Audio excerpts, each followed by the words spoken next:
Officially, good evening, happy Thursday. Welcome to Market Watch Group Trading Foundation's open forum. Remember, there is no meetings tomorrow. There are no meetings tomorrow. Glenn did his morning today. Ironically, Glenn, I shifted my session to this afternoon, forgetting that we actually shut down early today. Should have done mine from 12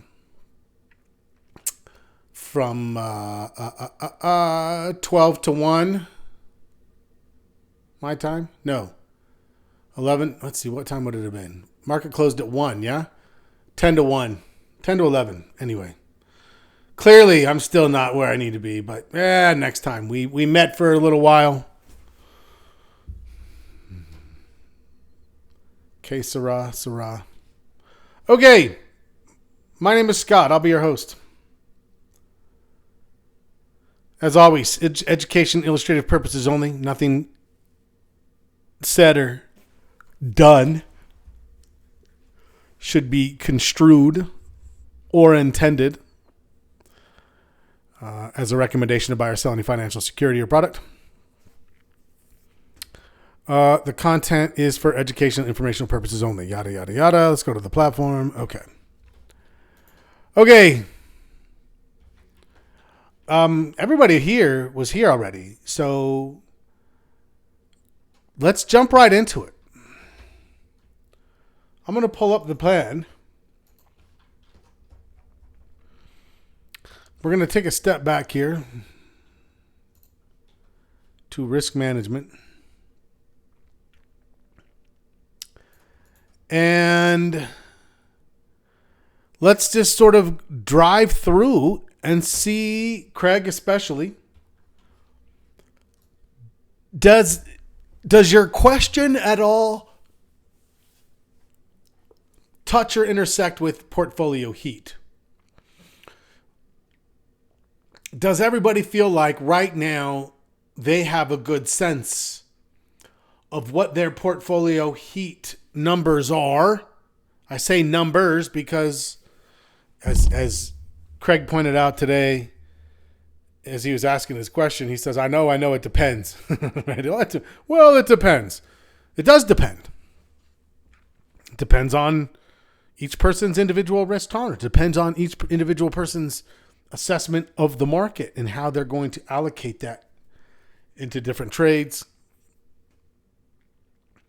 Yeah, definitely depends. But the first thing it depends on is overall portfolio risk. What are the considerations? Well, for me, the considerations first and foremost are I'm at a 4.75.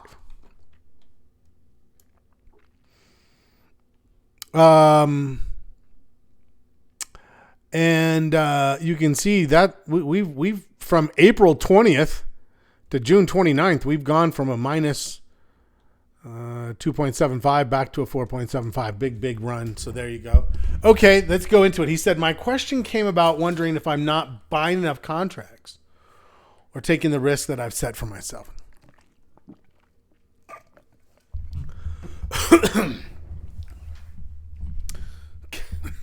Excuse me. Apparently forgot how to drink. Okay. So let's do this. I'm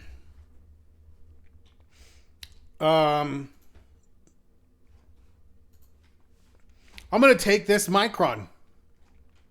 Okay. This is a trade that I was looking at for an anticipatory trade, forgetting that the market had closed, which is fine. There'll be plenty of opportunity still. Anticipatory what? Well, you can see it's pinched, but hasn't crossed yet. It's turned and gone up. We're up 0.45. But it didn't take out this candle yet. It would have gone like this. And then it would have been a full signal. But it wasn't a full signal. It's an anticipatory signal. Am I okay with that? Yeah, absolutely. I'm a 4.75. Market continues to strengthen. I expect it to be probably 5.25. So Craig says, am I being too conservative in a fairly bullish market? Okay, so let's say that my account is 25,000. And my portfolio heat is, let's say, 12%. Now, if it's 12%,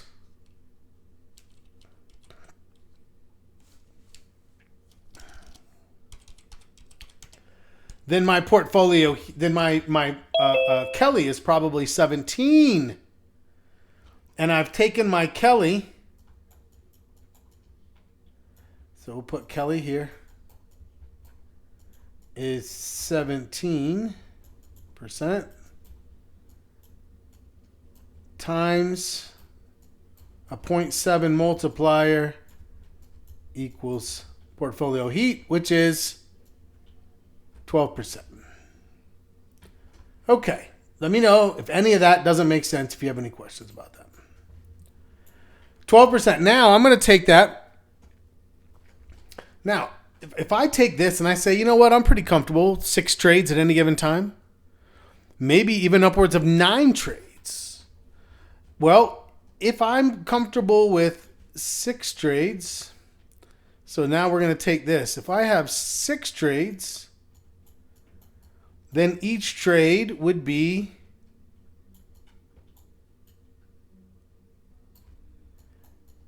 2%.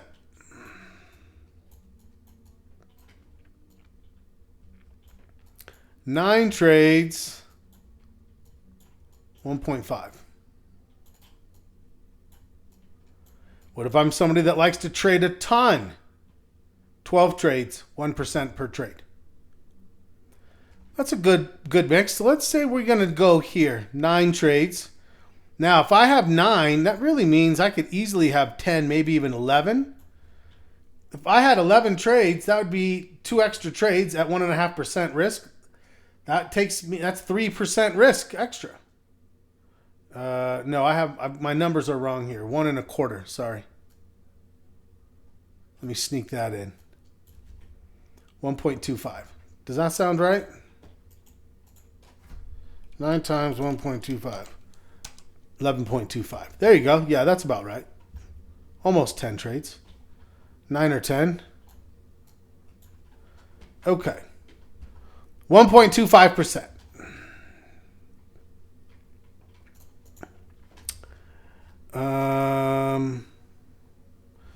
Actually, to make it round numbers, I'm actually going to say no. Let's go with 6.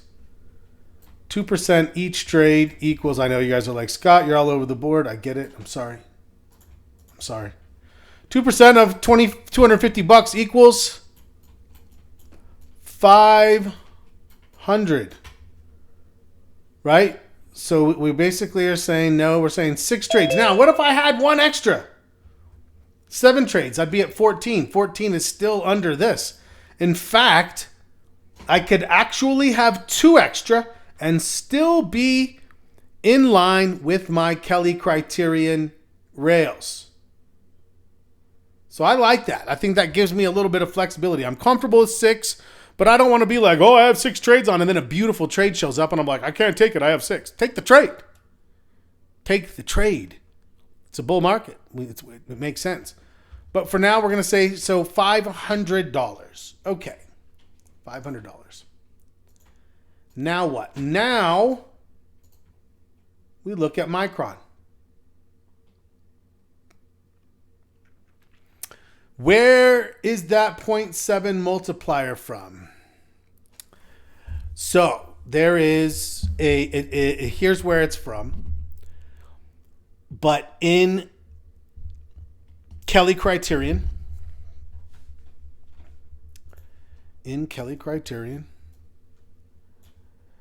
as you start to take risk, the more risk you take, the more money you make until you get to a certain point, like a bell curve. And then you come back down and then it starts to do this. But the problem is it actually does this. So someone might think, hey, I've got a profitable system. So the more risk I take, the more money I make. Yes, to a point. So Kelly tells us what is the top of this mountain here. 17. Now, if I go out here or here, this is what we'd call 90%. I get 90% of the gains. Guess what? I only have to take 70% of the risk to get 90% of the gains. And in fact, if a person were to take, so that 70 puts me at 12. If somebody were to take 22% risk is here, 12 is here. They produce the same with 17 in the middle. There's not a huge difference between 12 and 22 with 17 in the middle. But there's a huge difference in the fact that this represents $3,000 and this represents closer to $6,000. I have significantly more risk, but it's not giving me anything. And if I continue to take more risk, I start to fall off this cliff of where I just lose money for no other reason than taking too much risk. So I want to live my life at 50%, you get 70. 50% of the risk, you get 70% of the gains. At 90 or at 70% of the risk, you get 90% of the gains. Incrementally from 12 to 17, it doesn't help that much. Now, it does if it's a profitable trade. So it's not like you're going to be like, well, I don't actually gain anything more. You do if it's a winning trade. That's kind of the point. If it meets your rules, take the trade. So that's where the 70% multiplier comes from. And what it does is it gives me, I think, a real strong position of how much risk to take and why. And that if I ended up with a couple extra trades, I'd be okay. I'm not like, oh shit, what have I done? I'm going to lose money now because I took more risk. Wrong. That's not true. That is not true. There's a guy named Ed Seykota. He was written in the original Market Wizards. And he has like a compound out in California. And after he stopped trading, basically he called it his Trader's Tribe. And you'd pay $50,000 to go spend a week there. And Kelly, that's what he basically, the only thing unique that he would teach is Kelly. And I think they actually struggled in their adaptations. They understood the concept, but the way we adapt 50 to 70 and why and how we leave this cushion up here in order for us to be able to leak into that space, things like that. Anyway, you're welcome. Saved you $50,000. Does that make sense? Does that make sense, Stephen C? Let me know. So back to the example at hand. We have $500 of risk, and now I have this trade. Now, what I've done is I've given you approximate risk per contract, and that's what I'm hopeful will be useful to you. So if I take my $500 and I divide it by that number, divided by 135, what is that going to tell me? It's not going to tell me anything if I don't type the number, right?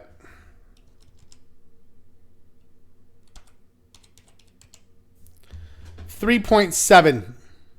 I can't really buy 3.7, and that's bigger than 3.5. So I'll probably round it to 4. 4 times 135, 540 equals 4 contracts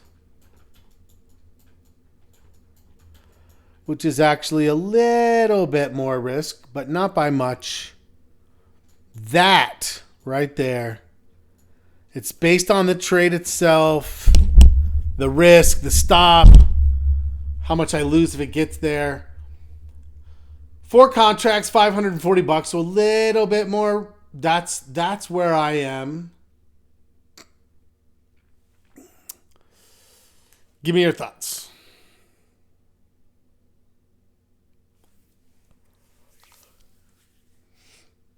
Making sense? Okay. Liking it. Yeah. So now if I have 4 contracts at this price, what do I stand to gain? Well, if it gets up here to 121.75, I guess I don't really have that now, but give me your thoughts on the risk per trade. How did that turn into 4 contracts? So, Craig, let's ask this question. What feels right for the number of contracts for something like, that's Roblox?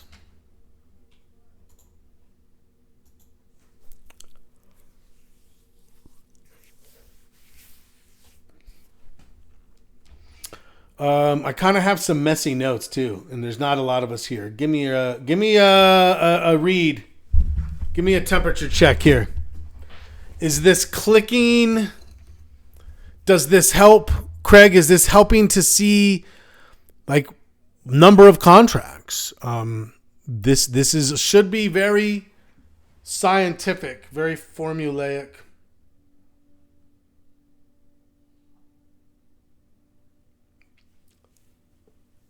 Yes, math. Give me some math, right? I feel better with math. I always like I said, these are the things that I think are super, super helpful.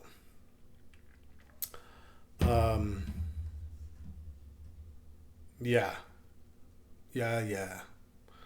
Are these micron numbers? Yes. And this is likely to be a Monday morning trade, Kevin.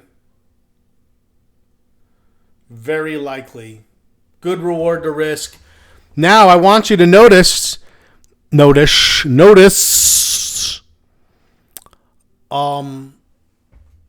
at the direction. It says symbol MU, direction bullish. And I thought, well, this is as good a place to put it as any. It's anticipatory. By the time we get it on... Now, here's the deal. If we gap down on Monday, I'm not going to put this out until I see confirmation. If it confirms on Monday, great, we're in. We're in. So there you go. Glenn, happy 4th. Good to see you. We won't see you for a little bit.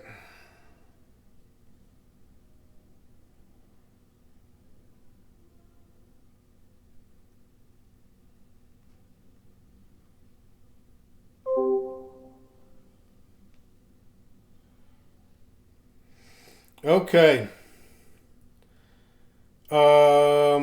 Any questions on that?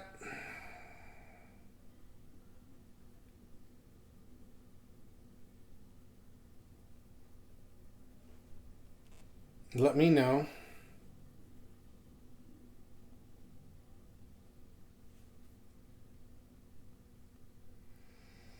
And so let me ask you, Craig, have you been taking less risk than you think you should? Stephen D says, I hope everyone can follow all the hen scratching. Wait a second. Is that a dig on my handwriting and my drawings? Oh. Ha! Stephen. I'm just kidding. I'm just kidding.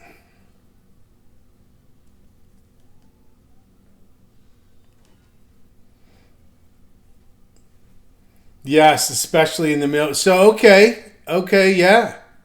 Leaving money on the table, not because you pulled the trigger too early, but because you should have had more contracts. That's a good realization. I like that.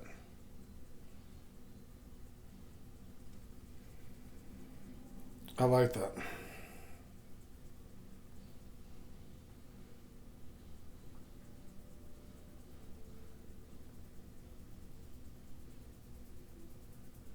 Okay. What other ones? What are we looking at then on Monday? Plenty. Plenty, am I right? I'm sure you have all seen Plenty as well. Let's talk about it.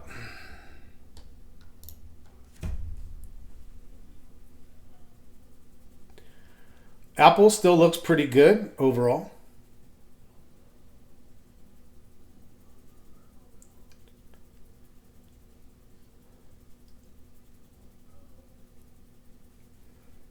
Okay, let's keep looking.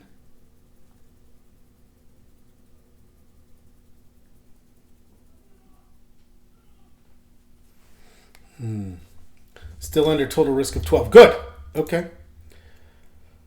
Amazon looks like it could be trying to turn, break a flag. Same with APH. BAC. Let's keep going.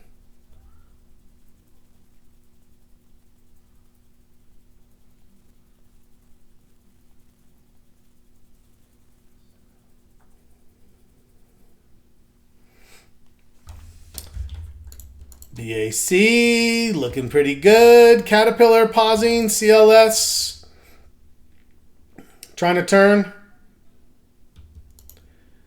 CME nothing. Capital One still going. Cisco looks like it could be breaking a flag here.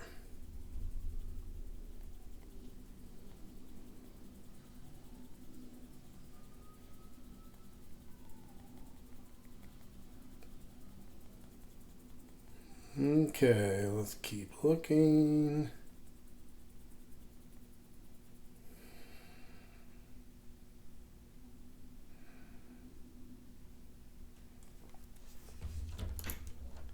EA looks like it could be setting up.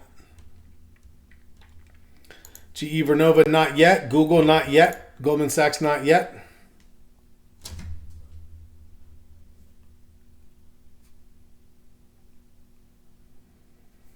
We'll keep going.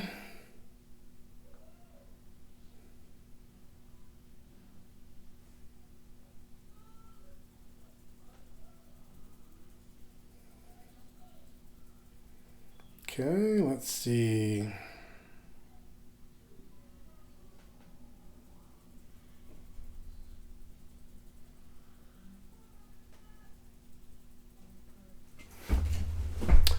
Yes, Stephen D. But late. I scheduled for the last hour forgetting and then realized too late that that's the case. So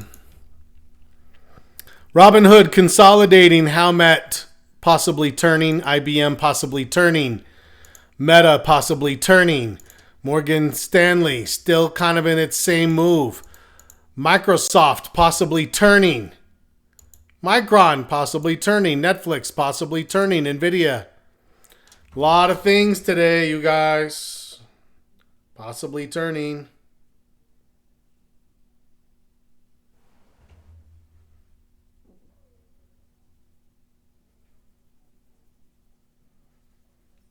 Okay. Thinkorswim told me as I was by. It's like, oh, by the way, it's closed. You're like, what? I get it. Caught me off guard too.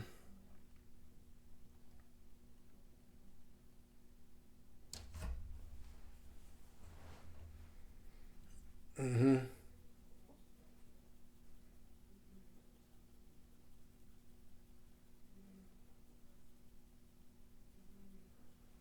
Okay, let's keep going.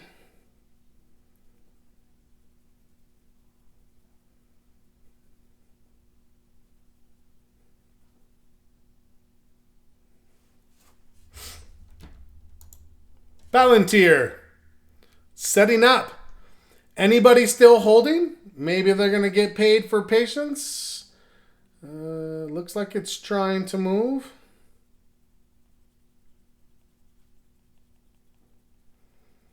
Yeah, let's keep going here.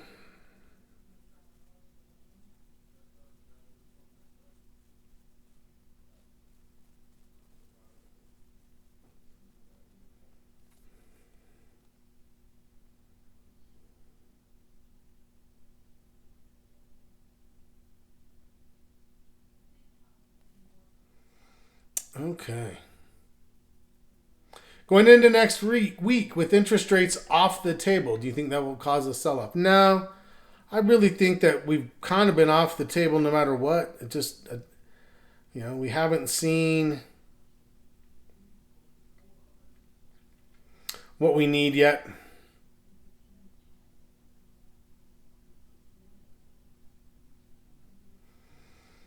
Okay. Stop loss and patience are not best friends. Yeah, sometimes, right? The stop loss can certainly hinder. Certainly at times.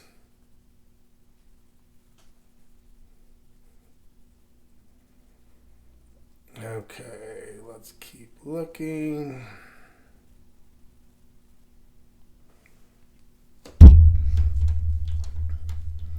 Plenty, though. Plenty setting up. Roblox, yes.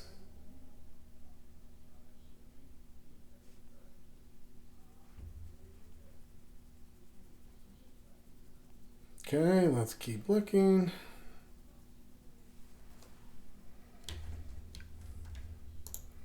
RTX, a little bit of recovery there if you were patient.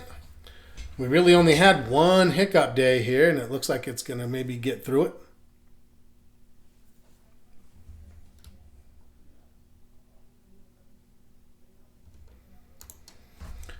SPY, okay.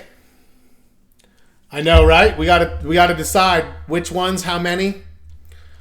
Now, Kelly is 14.35 total. So yeah, I'd say you'd be really firmly in 10 to 12% for an overall heat level, which is a good spot. Then dividing that into however many trades you tend to have.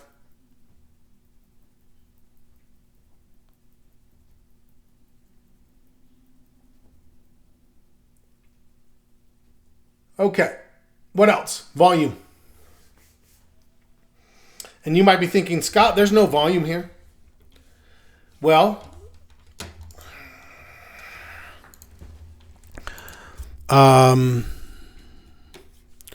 we were open for 3.5 out of 6.5 hours, so 53.84%. Our average volume is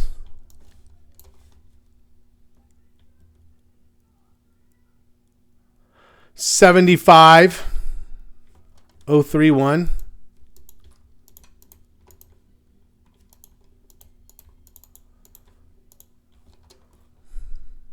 Okay, so average volume based on this reduced scale would be 40,400,000. Now, if we multiply that by 1.05,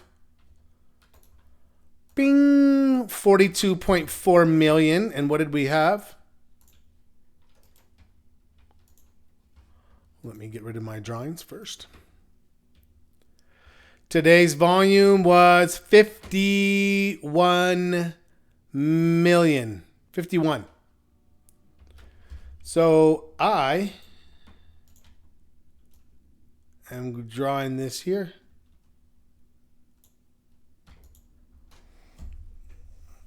Okay.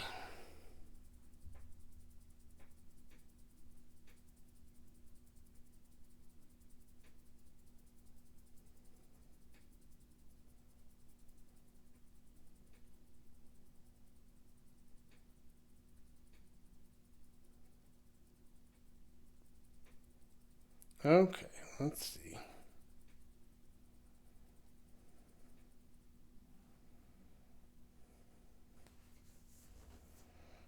Any questions about that?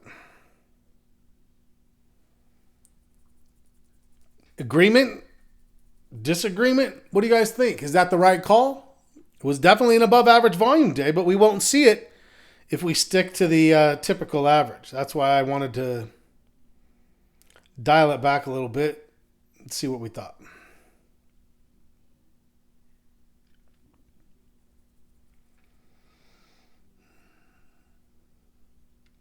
What are we looking at right now? We're looking at the SPY.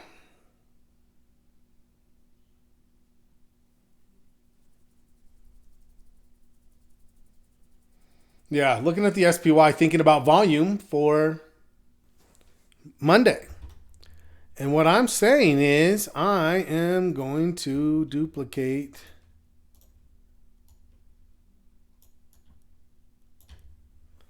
this.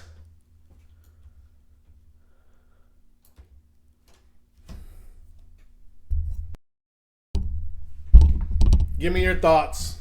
Today's volume, I am marking it buyers. Because if you reduce it to the comparative 3.5 hours, we had above average volume.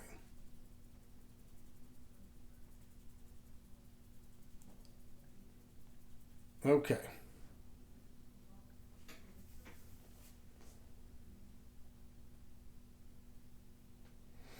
What else? That assumes the market would have stayed up the whole day. Actually, really, it's just based on what we have. We only had 3.5 hours. In that 3.5 hours, it was bullish, and it produced above average volume relative. That's where I am.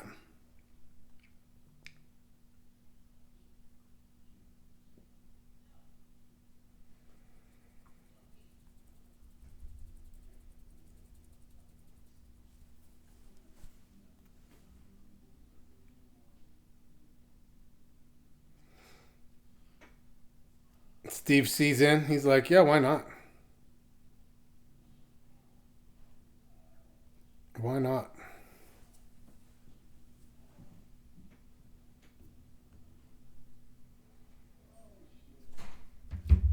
Stephen D, what are your thoughts? We've only got a handful of us here. I'm going above average, not because we had above average empirically, but we had above average for the 3.5 hours. Now, are we assuming? A little bit, but we're assuming based on the data that we have.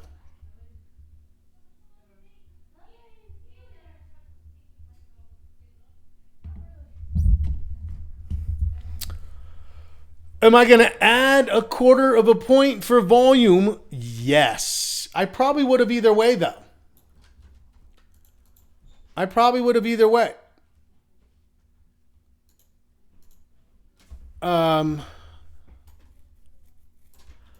Why?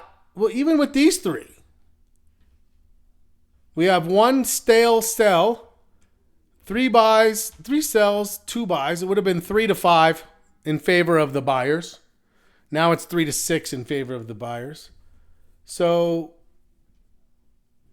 for me, I'm definitely saying I'm definitely putting 1/4 point. Yeah. Buyers were in force. I agree. They came. They were strong. They had some force. There it is. So the way I see it right now, and who knows, maybe things change by the time we get to Monday morning. I would expect to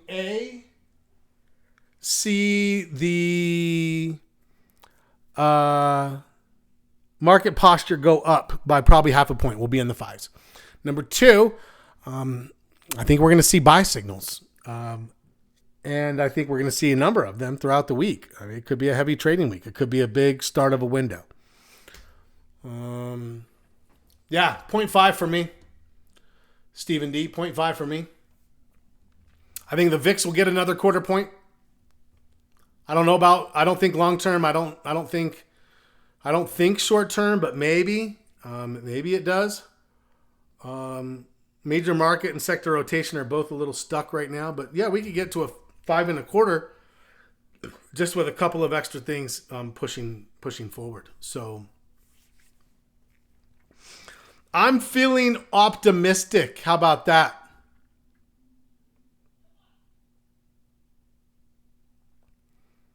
I'm feeling optimistic. El Jago agrees. Yeah. Yes.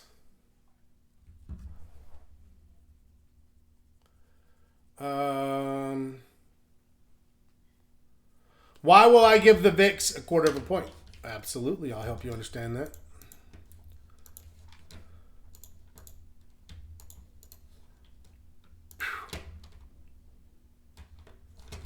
Anybody want to take a guess at it?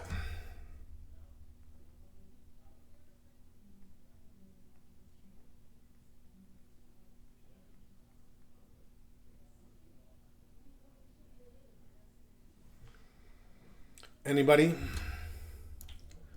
Low or high? Bam, Steve C. That's simple. That simple.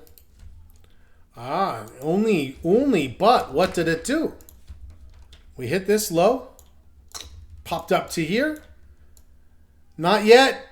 Not yet. Now. Maybe you could have taken this one because it crossed below this, but this crossed below all of them. I now see this as my next high. Lower high. Yeah?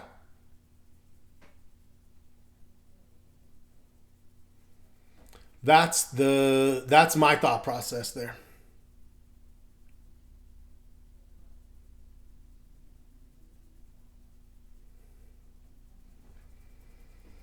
Okay. But I definitely think it's getting better. Continuing to get better, right?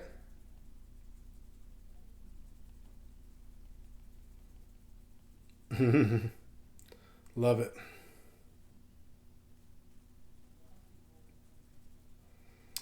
Okay. Any other questions before we go? Let me know.